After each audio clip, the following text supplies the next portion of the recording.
Sujet de la soirée, éliminer l'opposition. À l'origine, l'opposition tire toute sa puissance, sa force à travers une polarisation dans l'ego. C'est voulu par les forces, c'est une nécessité pour obliger l'individu à trouver la résultante ou la solution à toute forme de manque de définition qu'on pourrait relier au manque d'identité et puis qui, dans l'expérience de la vie de l'âme, est une façon de créer une sorte d'épuration. Si vous avez une polarité dans le mental, une polarité dans l'expérience de vie, c'est sûr que vous êtes obligé de passer par les charges positives et les charges négatives. Et puis, évidemment, la charge négative est opposée à la charge positive, ça va ensemble. Et puis, vous êtes obligé de valider l'aspect négatif et l'aspect positif de votre vie. Si vous validez simplement une position, là, à ce moment-là, vous allez vivre la polarité jusqu'à la fin de vos jours. Donc, c'est comme si la vie d'une personne, c'est de comprendre les oppositions à travers le fait de la voir nécessaire. Il faut voir la nécessité de l'opposition. Puis dans la nécessité de l'opposition, on a de la difficulté à imaginer que c'est valable parce qu'on vit tout le temps l'opposition comme une volonté qui est contre notre bien-être, notre équilibre de vie. Puis on voit ça évidemment comme quelque chose qui cherche à nous détruire, puis évidemment à nous éliminer. C'est-à-dire qu'on devient, par le fait d'être un aspect de l'opposition, on devient l'élément à éliminer, puis on cherche évidemment à éliminer ce qui nous oppose, parce qu'on se dit, si je l'élimine, j'aurai plus d'opposition. Et de là naît le fameux combat qui installe cette opposition. L'opposition s'engendre par la différence. Il me donne le couple. Le couple, c'est la plus parfaite opposition qui n'existe pas à travers l'univers. C'est né, le couple, pour engendrer l'ultime opposition. Parce qu'il y a une ultime différence, puis il y a une ultime polarisation. Une femme ne pense pas comme un homme, et vice-versa. Et puis, ça crée dans cette différence-là une obligation des deux parties de se reconnaître absolument dans la nécessité de leur différence, la nécessité d'être ensemble à cause de cette différence-là. Qu'est-ce qu'une personne qui divorce recherche? L'élimination de l'opposition. Qu'est-ce qu'un célibataire recherche? L'élimination de l'opposition. Est-ce qu'on réussit en niant l'opposition à éliminer l'opposition? Non. On fait juste en avoir peur. On a simplement peur d'être opposé et conséquemment, on s'élimine du combat. Mais on ne règle pas l'essence même de la polarité qui est de vivre l'opposition pour l'assimiler, la comprendre et la neutraliser. Ce qui pousse à dire que toute forme d'opposition que vous avez dans les événements de votre vie sont engendrés par votre façon de penser.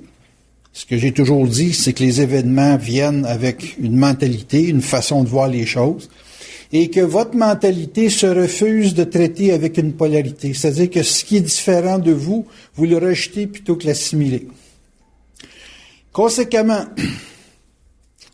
on en revient à l'affaire de la programmation. Vous venez au monde avec une façon de penser. Vous avez une façon de penser qui est engendrée par la culture, l'éducation, les événements de vie. Il y a des peurs qui s'installent. Et quand la peur devient très grande, vous cherchez à échapper à l'expérience. Mais votre peur va, un jour ou l'autre, être confrontée à une autre expérience qui va vous prendre par la bande, puis qui va vous obliger, peu importe l'âge que vous avez, à faire face à cette peur-là. Donc, toute programmation inclut son lot d'oppositions qui sont liées aux peurs qu'on a développées au cours de notre jeunesse. Regardez de quoi vous avez peur, puis vous allez voir les événements de votre vie qui vont créer de l'opposition. Je vous donne des exemples bien larges. Vous aviez peur à l'école de ne pas réussir. Vous êtes devenu une personne qui a prôné pour l'action. Vous allez inévitablement, dans la vie, être obligé d'étudier pour tout le temps que vous ne l'avez pas fait. On fait l'effet inverse. Vous avez étudié pour échapper à l'action. Un jour, vous allez avoir un niveau de saturation intellectuelle phénoménal et il va vous rester le test de l'action. On est ici en présence deux individus qui sont parfaitement opposés dans leur approche et que ça s'est engendré dans leur jeunesse. Il y en a un qui se réfugie dans les études, l'autre qui se réfugie dans le sport ou dans l'action, parce que les deux ont peur de l'autre niveau. Une femme se marie parce qu'elle a peur de la société, elle veut se faire prendre en charge par son mari. Maintenant, il y a un divorce, puis automatiquement, elle est obligée de se faire prendre en charge par la société et éventuellement se libérer du problème qu'il y avait avec l'homme et avec la société, qui est celui de se faire justement prendre en charge. Donc, elle est obligée, éventuellement, de développer les compétences pour s'entretenir. Une personne ne veut pas se faire prendre en charge. Je vous parle de l'autre polarité. Elle fait tout pour ne pas être dépendant de personne. Elle devient nécessairement rebelle parce qu'éventuellement, dans la vie, faut au moins que tu te fasses prendre en charge par l'Hydro-Québec. Hein? C'était pas bien le choix. Puis son éternel combat pour éviter d'être pris en charge l'emmène éventuellement à avoir un accident parce qu'elle est surchargée par tous les stimuli qu'elle a. Et puis là, paf, elle a un choc physique, elle arrive à l'hôpital, puis il y a une infirmière qui la prend en charge. Sa rébellion l'oblige à tomber dans un mode passif pour pouvoir reconnaître l'expérience de la complémentarité et de l'assimiler. Vous n'échappez pas à vos peurs. Vous êtes obligé de les vivre. Si vous savez que dans votre programmation, il y a une crainte, il y a une peur, vous allez être obligé de passer par ça. Un homme est dominant sur sa femme. Imaginez le gars, il est au lit pour 6 mois là, parce qu'il est blessé. Qui est-ce qui domine, là? C'est la femme. C'est la personne qui va s'occuper de lui, qui va lui faire voir qu'il ne peut pas dominer dans une situation où il perd sa mobilité. Si inévitablement dans la vie d'une personne, il y a un excès de polarisation, c'est sûr que le balancier, à un moment donné, finit par prendre un point perpendiculaire, puis il va être obligé de revenir à l'autre niveau, hein. La polarité, c'est un mouvement de balancier. Donc, inévitablement, dans une programmation, vos peurs, il y a une séquence de plusieurs années qui peuvent vous placer dans une impression d'avoir un certain contrôle sur votre vie, puis à un moment donné, le balancier passe l'autre bord, puis vous êtes obligé de vivre l'autre zone. Donc, de l'opposition, elle est directement proportionnelle à votre crainte d'être quelque chose que vous ne voulez pas. Directement proportionnelle. Peur d'être pauvre, vous allez être pauvre. Vous avez peur d'être riche, vous allez être riche. Vous avez peur de quelque chose, n'importe quoi. Ça va se vivre dans une dynamique où la programmation vous impose d'aller dans le monde et dans le thinking de l'opposition pour le comprendre, l'assimiler, le vivre, agir avec, et puis éventuellement revenir dans votre source. Vous me suivez? Là, vous allez dire, ouais, mais dans un sens plus léger. Mettons qu'on dit, dans la vie, là, je m'en vais dans le trafic le matin, puis j'ai de l'opposition. Là. Je suis supposé arriver à 9h30, puis je vais arriver à 10h15 parce qu'il y a trop de trafic. Je viens pas me dire que c'est moi qui engendre l'opposition. Qui est-ce qui a choisi la job pour être obligé de se taper le trafic? Qui se crée une condition sociale où on doit s'imposer une ligne de pensée ou une ligne de conduite que si la température fait des modifications X, vous êtes obligé de vous rendre là. Qui vous crée des obligations? C'est vous. Ça s'est peut-être pas décidé le matin même, mais ça s'est décidé il y a 3 ans, 5 ans, 10 ans. Fait que la façon dont vous avez enligné votre charge de travail pour éliminer la survie, pour éliminer les problèmes de mécanicité, de payage de compte, puis ça, c'est tout à l'origine à partir de qu'est-ce que vous vouliez vivre. Qu'est-ce qui fait qu'une personne qui décide d'être marginale peut y trouver son compte à 50, 55 ans quand celui qui a décidé de ne pas être marginal puis de convenir avec les règles sociales se trouve protégé? C'est qu'il faut que le marginal soit capable d'assimiler ce à quoi il s'oppose, c'est-à-dire jouer les jeux de la société pour avoir les mêmes avantages que celui qui s'est créé une sorte d'obligation de traiter avec une entreprise. Si tu n'es pas capable d'être ton propre patron, tu ne peux pas te permettre de sortir des structures où il y a un patron. Il faut que tu sois patron si tu veux être libre. Donc, tu es obligé de prendre les mêmes risques que le patron qui va te prendre en charge à l'âge de 19-20 ans. Vous me suivez? Ça veut dire que peu importe le jeu de polarité dans lequel vous êtes, au même titre que le patron va vouloir à 50-55 ans d'être libre comme celui qui l'a été depuis l'âge de 20 ans. Tout le monde cherche à avoir un équilibre, une liberté. Mais celui qui est dans une structure depuis 30-40 ans, il est obligé, lui aussi, de faire la démarche d'aller dans une marginalité puis de plonger dans le vide. Fait que les deux doivent visiter la polarité inverse. Celui qui sort de la structure sociale, puis celui qui, au départ, et puis qui est obligé au cours des années de se redonner une structure, donc d'étudier pour avoir une structure et d'actualiser une étude dans une structure. Il est obligé, même si c'est marginal. Et puis, l'autre qui a bien étudié pour entrer dans la structure, il a aussi à réétudier vers une fin de vie, une liberté qui s'est jamais donnée pendant 30-40 ans. C'est pas évident, ça, là. En tout cas, le point que je veux faire, c'est qu'il y a dans une programmation des mouvements qui sont, à cause de votre éducation, votre culture, qui sont des mouvements naturels et puis qui vont explorer une zone de la polarité qui, éventuellement, vous crée un certain confort, puis éventuellement, quand vous voulez passer à un autre aspect de la programmation qui est l'inverse de ce que vous avez bâti, ben là, il vous faut revisiter ce que vous avez peur dans votre vie. Tandis qu'un individu qui est marginal toute sa vie, ben lui, il fait que ça, organiser le vide. À tous les jours, à tous les 2 semaines, c'est le vide total. Il est obligé de se créer un monde où le vide devient naturel. Alors que l'autre, lui, il sait qu'est-ce qu'il va faire dans 6 mois, puis dans 1 an, puis il sait combien il va recevoir, comment ça paye, puis comment est-ce qu'il va développer des bonus, c'est son seul vide, mais son salaire est garanti. Donc, vous avez une polarité d'événements garantis et d'événements qui sont, on va dire, surprises, là, qui sont imprévisibles. Et ça fait 2 mondes différents. Donc, deux polarités qui ont à se confronter et un individu libre qui a de l'identité est capable de traiter avec les deux.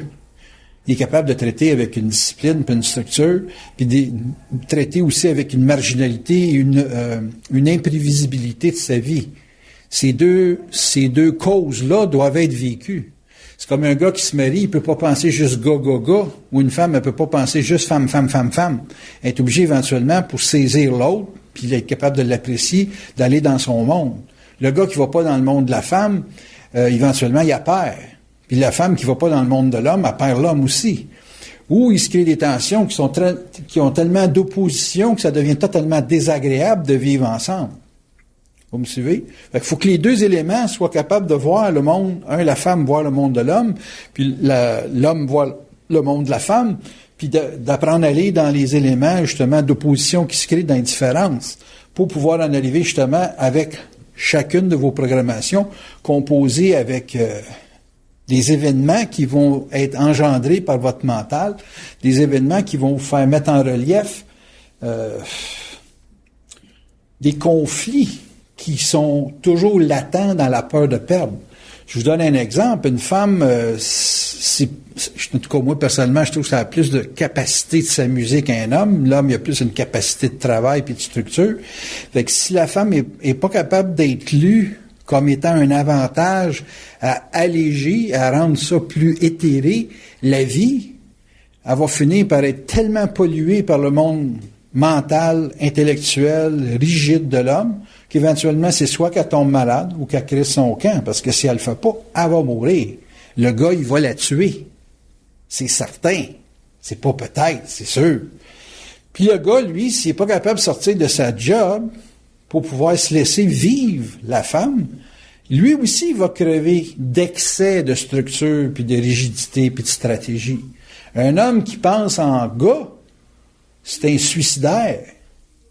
Parce qu'en quelque part, dans le temps, il ne réussit pas à s'alléger. Il a besoin de la présence d'être plus éthéré, plus dégagé, plus dans l'abstraction.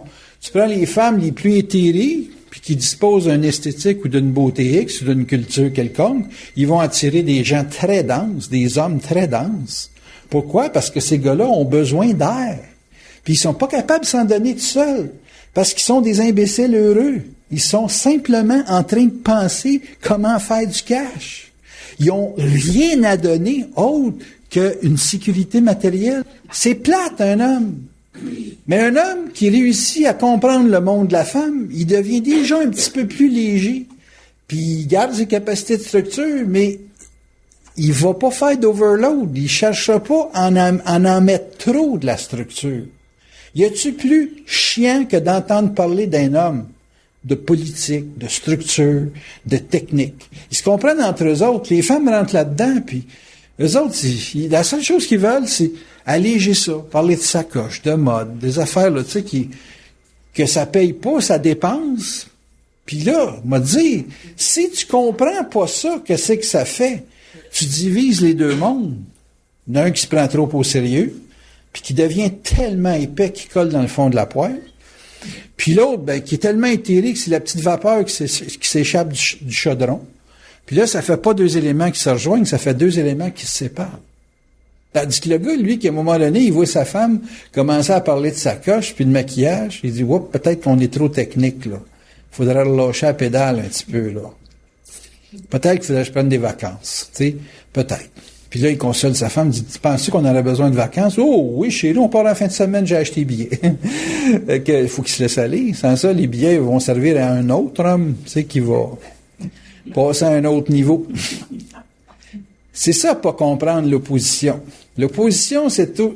L'opposition, quand tu la vis, c'est parce que tu penses dans un raisonnement qui rencontre une adversité proportionnelle à l'exagération de ta façon de penser. C'est comme si ta façon de penser, là, t'es tellement dedans que le monde n'existe plus autour de toi. Puis dans l'opposition, quand l'opposition est très forte, là, c'est réellement une sorte de... Il faut toujours partir du fait que les autres sont des événements. Hein?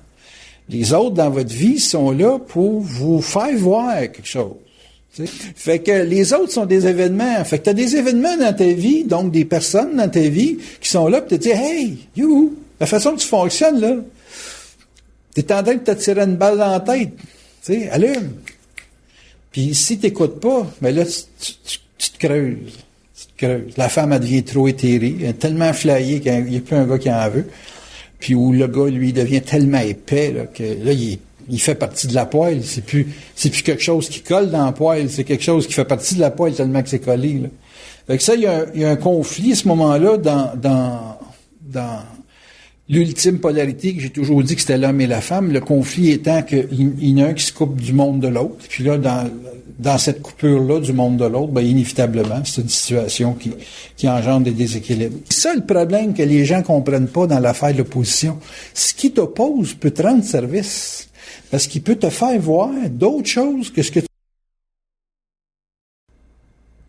Donc, le sens de l'opposition, quand vous avez de l'opposition, puis que vous n'êtes pas capable de faire votre point, c'est parce que vous n'avez pas assez de contenance. Parce que elle augmente sa contenance, elle est capable d'accoter le lumberjack, qui est capable de faire des murs à grands coups de poing. Hein? Pas de contenance. Pourquoi j'écouterais ça? Là? On s'en va nulle part avec ça. Tu as de la contenance. Tu es capable de traiter avec le « c'est ça ». Là, oups, ça bouge. Il y a un gars qui disait Tiger Woods, pas de bon opposant. Ça fait pas des parties de golf qui sont bien drôles. T'sais. C'est comme si Tiger Woods embarquait, puis c'est sûr qu'il va gagner. Mais s'il y en a un, c'est Mendelssohn, je crois. Nicholson. Si Nicholson rentre puis qu'il accote Tiger Woods, là, c'est le fun, là. Aller au golf, là, ça peut peut-être être Nicholson, ça c'est pas nécessairement Tiger Woods. Fait que, il y a comme d'autres choses à regarder que de regarder une fatalité. Fait que ça oblige Tiger Woods à toujours être en contenance, puis Nicholson a toujours cherché à avoir le maximum de contenance pour pouvoir clencher Tiger Woods au golf. Vous me suivez? Il vous faut de la puissance pour faire face à de la puissance. Quand vos affaires marchent pas, c'est parce qu'il y a quelque chose que vous faites pas. Fait que s'il faut que tu développes quelque chose, check ce qui t'oppose. Parce que ce qui t'oppose, c'est un signal. Elle a des problèmes avec Internet, ben il faut qu'elle apprenne Internet. Il faut qu'elle comprenne Internet. Le computer est vital dans sa vie. Si c'est si vital que ça, Faut pas que tu sois obligé de dépenser 40 000 piastres de technicien par année. Faut que tu saches comment traiter avec le problème par toi-même. Vous me suivez? C'est des avertissements, cela, là. Fait qu'il reste que dans l'opposition, vous avez tous les signes de qu'est-ce que vous avez à faire. Une opposition, c'est un avertissement. Une opposition très, très, très, très, très, très forte, ça veut dire qu'il y a bien des avertissements que tu n'as pas regardés. Puis une opposition qui va te mettre à terre, c'est parce que tu avais vraiment une tête de cochon. Tu n'as jamais voulu voir qu'est-ce qui était l'élément à dépasser en toi-même. N'oubliez pas, l'opposition est engendrée par votre façon de penser. Quand une situation à répétition vous crée de l'obstruction, c'est parce qu'en quelque part, vous ne faites pas quelque chose pour que ça se défasse. Il y a votre état d'esprit qui bloque la machine. C'est pas les autres qui bloquent la machine. C'est toujours vous autres qui bloquez la machine. Éliminer la nonchalance. Ça veut dire quoi? Ça veut dire qu'en quelque part, il y a quelque chose que tu veux que ça se fasse facile. Puis il n'y a rien qui se fait facile. Il faut commencer à... Il faut vivre une expérience, exemple, avaler du bacon de travers pour se rendre compte que respirer, c'est très important. Fait que si vous avez un jour des obstacles du genre une grippe, un problème de respiration, des affaires qui sont naturelles et instinctives et réflexes dans votre vie, puis que ça vous est enlevé temporairement, vous allez comprendre que il faut être très, très présent à soi-même tout le temps. Présent à sa respiration, présent à ce qu'on mange, présent à tout ça, le bébé. La nonchalance, c'est la non-reconnaissance de l'importance dans l'opposition de se créer des réponses puis des actions. C'est ça, être nonchalant. Nonchalant, c'est quelqu'un qui dit « Hey, tu devrais faire ça. Hey! » Puis tu sais, là, il y en a un autre. Tu sais, il y a plein de gens qui vont t'envoyer des petits messages, puis tu les écoutes pas. Tu es toujours plus smart que les autres, c'est sûr. Hey, toi, tu te connais, les autres te connaissent pas. N'oubliez pas, les autres, c'est des événements. Fait que, vous avez de la nonchalance, vous prenez à la légère des choses, ça va vous mettre à terre. La dynamique de la programmation, elle est fatale. Vous pouvez pas penser que c'est rien. C'est fatal. Fatal, ça veut dire que vous allez mourir un jour. Hein? On s'entend là-dessus? Je pense qu'il n'y a pas personne qui va discuter ça. Mais, si dans la programmation, vous avez des avertissements qui viennent des autres, fait que tu as toujours l'avantage à saisir le qu'est-ce que l'autre veut dire. Puis de jamais penser que tu as eu ultimement raison. Puis ça, c'est vrai pour les deux, c'est vrai pour elle. Faut pas qu'elle pense qu'elle a eu ultimement raison, sinon ça va tomber dans un échange de domination. Tu sais. Un domine, l'autre te domine, puis on attend juste de dominer. Fait que tu reviens tout le temps à une situation où la polarité va être tellement aiguë qu'à un certain moment donné, c'est plus traitable. Un perd contenance, l'autre en profite pour lui faire plus perdre contenance. Puis là, toi, bien évidemment, tu es en contrôle temporaire. Puis là, tu es dans l'impression de contrôler temporaire. Tu vas éventuellement pogner ton fond, toi, avec, puis là, tu vas perdre contenance, toi, avec. Fait qu'il y en a un qui pourra pas se relever parce que tu l'as tellement calé qu'il peut plus être capable d'avoir contenance. Puis toi, à un moment donné, parce que tu penses que t'es smart, tu penses que t'es en contenance, puis la première chose que tu sais, c'est que la contenance que l'autre a perdue, qui est un avantage, si tu arrêtes de travailler avec, là, tu l'as plus, puis toi, tu perds contenance, puis là, vous n'avez plus rien, vous coulez ensemble. T'es au bout, hein? Encore là, c'est la nonchalance. Zéro regard sur l'autre, puis là, ben l'autre, en question, devient ton ennemi. Tu as créé ton ennemi. Tu as placé la situation pour être un ennemi. Là, vous allez me dire, ouais, mais là, on est-tu capable d'éliminer l'opposition? Ça revient toujours à l'affaire de comprendre que l'opposition, ça part de toi. Ça part pas des autres. Quand c'est rendu dans les autres, c'est parce que tu l'as pas réglé en toi-même. OK? L'opposition ne vient pas de votre environnement. Il vient de votre tête. Il vient d'une mise en vibration qui est réflexive. Vous réfléchissez à un état, et votre état, vous finissez par y croire. Croire au point que vous pensez que ça vous donne de l'autorité, et puis ça ne convient pas nécessairement avec l'environnement. Prenez un travail comme moi je fais, c'est une opposition, par principe, là, c'est une opposition à la logique de l'ego dans la société. OK? Si je veux être capable de vivre sur une planète comme la mienne, la Terre, Il faut que mon travail soit vécu avec une lecture de 300-400 ans.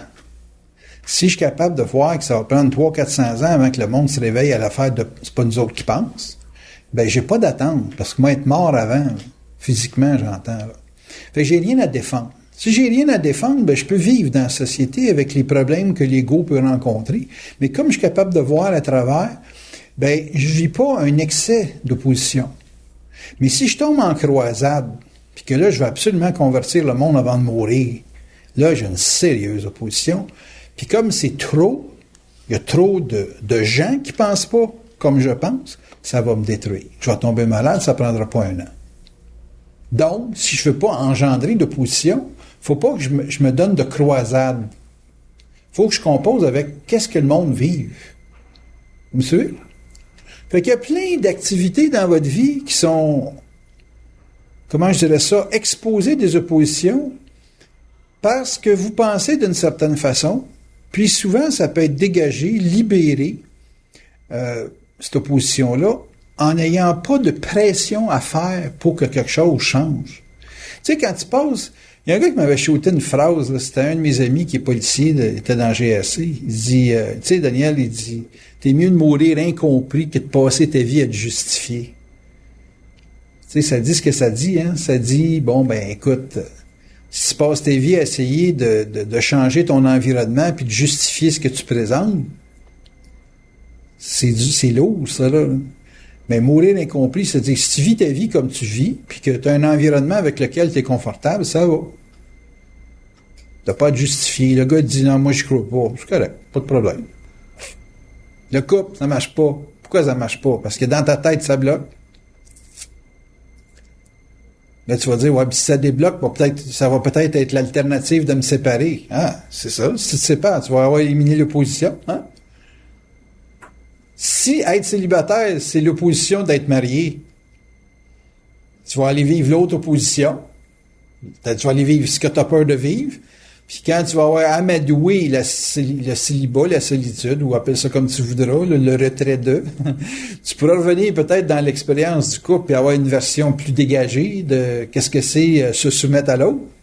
Tu sais, quand t'as plus peur d'être resté tout seul, l'autre, il peut japper longtemps, ça te dérange pas trop, parce que toi, t'as pas de chaîne, tu peux courir. Lui, il va se taper avec la chaîne de sa cabane. C'est-à-dire que te faire courir après avec un chien qui a une cabane au cou, là, m'a dit, c'est quelque chose. Excusez l'image, mais elle est bonne pareil. C'est parce que quelqu'un qui dompte le célibat, il est pas attaché à la cabane. Tu sais? Tandis que celui qui vit en couple, ben, il y a une chaîne avec une cabane. Vous avez des problèmes de travail. Votre boss, il est aiguissable. C'est aussi plus que tu as une cabane avec le gros chien, puis vous êtes attaché à la même chaîne. Hein? C'est vrai. Lui, il a des grosses responsabilités, donc ses moyens de chaîne sont plus gros. Toi, tu as des moins grosses responsabilités, donc ta chaîne est plus petite. Conséquemment, plus facile à couper. Hein? On vient tout le temps au petit chien. C'est toi le petit chien. Fais-toi de ta chaîne. Fais-toi maigrir, tu vas peut-être passer à travers le collier. Fais n'importe quoi, mais tu vas savoir qu'il n'y a pas de chaîne au cou. C'est sûr que le gros chien ne peut pas te rejoindre. Là, tu vas dire, ouais, mais pas de chaîne, pas de salaire, pas de ci, pas de ça, tu sais. Tout est relatif.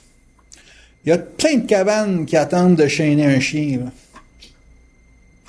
Fait que, vous avez donc plein d'opportunités de vous placer en esclave devant une structure, puis de dire, je vais me mettre à genoux devant cette structure-là. C'est toujours votre état mental. Votre état mental va se créer la chaîne. Va se créer la condition d'attachement à quelque chose. Pourquoi qu'on cherche tant des chaînes? Hein? Pourquoi qu'on cherche un job? Pourquoi qu'on cherche un salaire? Pourquoi qu'on cherche une structure de couple? Pourquoi qu'on cherche toutes sortes de choses? C'est parce qu'on ne sait pas qu'une fois mort, on est bien. Puis tant qu'on ne sait pas qu'une fois mort, on est bien, ben, on essaye d'être bien sur la planète en vivant. Puis qu'en vivant, avec un minimum de stimulation, on a du goût de vivre. T'enlèves le goût de vivre, t'enlèves automatiquement le goût à la consommation. Consommation de stimuli, d'excitation, ces choses-là. Je ferais remarquer que plus tu as le goût de consommer, plus tu manques d'identité. Et que moins tu as le goût de consommer, plus tu es bien avec toi-même, plus tu as d'identité. Donc, une personne qui augmente son identité réduit sérieusement son goût pour la consommation. Elle était millionnaire. Elle aime pas ça, je la gosse là-dessus. Puis j'y pose toujours la même crise de question. Comment t'as fait pour perdre ton million? Elle m'a jamais donné la réponse. Mais j'ai toujours attendu la réponse, même si moi je la savais. Mais là, à soir, étant donné qu'elle était bien choquée au téléphone l'autre fois, je vais lui dire pourquoi je te pose la question.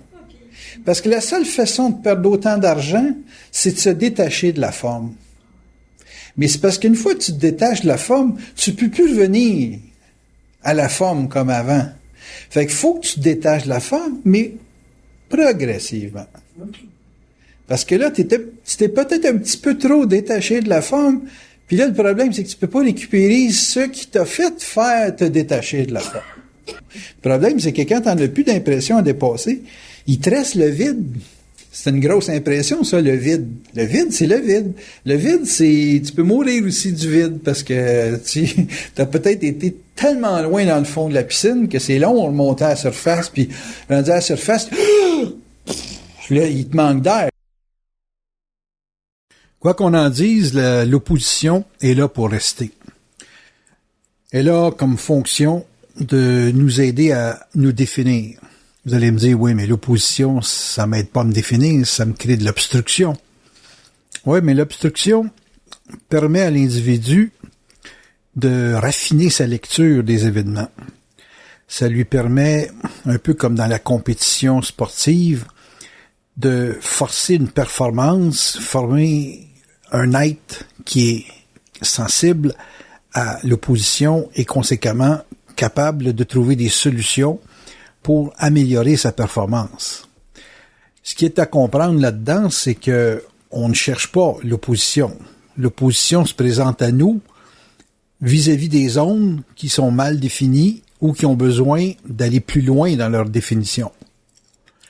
Si on parle de définition, on parle nécessairement d'une optique de ce que les gens appellent la perfection, d'une optique d'amélioration, considérant le fait que je ne crois pas vraiment à la perfection dans ce bas monde, mais on parle surtout principalement d'une amélioration, d'une capacité d'agir, d'une capacité de lire et de donner à cette lecture un point d'action qui suit la lecture.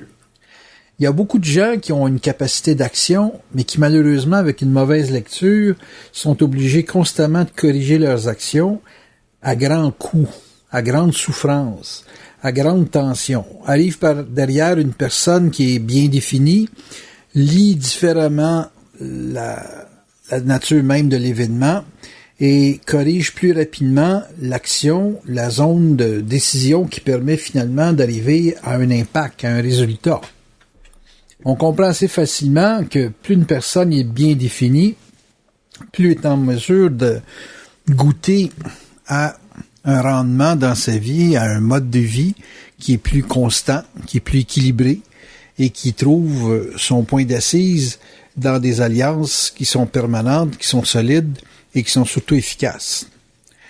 On comprend qu'une personne qui résiste mal à l'opposition cherche à éliminer des individus, à éliminer des événements, des environnements qui, si elle aurait une meilleure attitude, se servirait de ces oppositions-là comme des avertissements, comme des moyens de voir dans sa programmation d'âme, d'astral, permettrait de voir des facteurs de distorsion qui affaiblissent son caractère, qui affaiblissent sa contenance, donc conséquemment sa volonté. Et l'opposition se présente des fois à travers des personnes, mais se présente à travers souvent des événements, et même la nature peut contribuer à donner à un individu ces fameux avertissements dont je parle. Et c'est sûr que si vous perfectionnez votre lecture des gens, des personnes, et également des événements, vous allez comprendre que l'opposition peut être un point d'appui pour une mutation, pour une transformation. Ça peut être un point d'appui dans la mesure où on regarde l'opposition comme étant un appointement de l'intelligence avec, évidemment, vous qui avez à vous manifester, à vous exprimer, mais qui demande, dans un sens, d'être corrigé, d'être ajusté dans sa manifestation selon la nature des transformations des événements qui se présentent à elle ou à la personne. Ce que je veux faire comprendre ici, c'est que moi, personnellement, dans ma vie, il m'a été donné de vivre beaucoup d'oppositions. Mais j'ai renforcé ma lecture en me disant, l'opposition va me servir de juge, d'élément critique, et je me corrigerai, je m'ajusterai avec cette dimension critique, cette dimension psychique même. Et c'est sûr que on n'est jamais parfait, mais on se donne une force de caractère avec le temps qui est liée justement à cette capacité de se donner une grande densité, une grande intensité et une grande densité dans les événements, ce qui, évidemment, forge une contenance presque à toute épreuve devant certains types d'expériences. Donc, quand vient la souffrance ou quand se présente la souffrance, on est mieux équipé, comme on dit, pour traiter avec l'événement. Ça souffre autant, ça souffre même des fois très intensément, mais comme on regarde l'opposition comme étant un point d'appui et non pas comme un élément destructeur dans notre vie, là, à ce moment-là, si les forces, si l'énergie nous le permet, on affronte cette opposition-là pour regarder différemment notre avenir, regarder différemment notre passé, même dans certains cas, et corriger dans le temps présent les situations qui sont évidemment perturbantes. Parce que l'opposition, même si on le regarde d'un point de vue positif, en demeure tout le temps un élément de perturbation. Ça nous oblige à nous remettre en question. Ça nous oblige à regarder différemment le mouvement dans lequel on est. C'est sûr qu'il y a des oppositions qui se répètent et certaines personnes, des fois, semblent s'acharner sur notre personne à constamment nous imposer leurs restrictions, leurs limites. Mais je vous ferai remarquer que à vous retirer d'une opposition, vous allez tirer le même bénéfice que si vous l'affrontez, parce que vous allez avoir eu la mise en vibration de cette opposition. Et c'est de la mise en vibration qui vous permet de corriger. C'est pas le fait d'aller vous épuiser avec toutes vos énergies vitales contre le mur qui incessamment se présentera à vous. S'il vient une tempête dans votre vie, une tempête, on va dire naturelle, un ouragan ou quoi que ce soit du genre, l'affronter peut être une façon de se détruire. Et fuir la tempête, se dégager de la tempête, ça nous donne une occasion de se garder en vie et de faire face à l'état des faits, l'état des conditions physiques qui vont découler après la tempête, donc qui vont nous obliger à nous reconstruire, ni plus ni moins. Ça peut être une façon intelligente d'aborder le problème. Regardez une opposition classique. On est dans une structure de couple. Anciennement, nos parents avaient tendance, devant des jeux d'opposition liés à la différence entre l'homme et la femme, liés à des demandes, à des exigences qui variaient d'une personne à l'autre, les gens avaient tendance à cette époque à endurer leurs problèmes, donc à traiter avec un face-à-face avec l'opposition. D'autres, dans notre époque, ont tendance plutôt à fuir devant cette opposition. Mais la problématique de la différence est la même. Que l'on fasse face ou qu'on s'échappe, on s'échappe toujours d'une différence et on fait toujours face à la différence. Ce que je veux vous faire passer comme message, c'est que c'est l'intégration de la différence qui fait l'intégration de l'opposition. C'est pas le fait de fuir ou d'y faire face. Si le meilleur moyen, c'est d'y faire face dans un temps, ou que le meilleur moyen est de justement échapper à l'opposition parce que il y a rien à comprendre quand on est dans l'œil de la tornade, mais que c'est plus facile d'avoir une vision objective quand on en sort, là, à ce moment-là, le choix de la situation va avec la capacité de prendre conscience.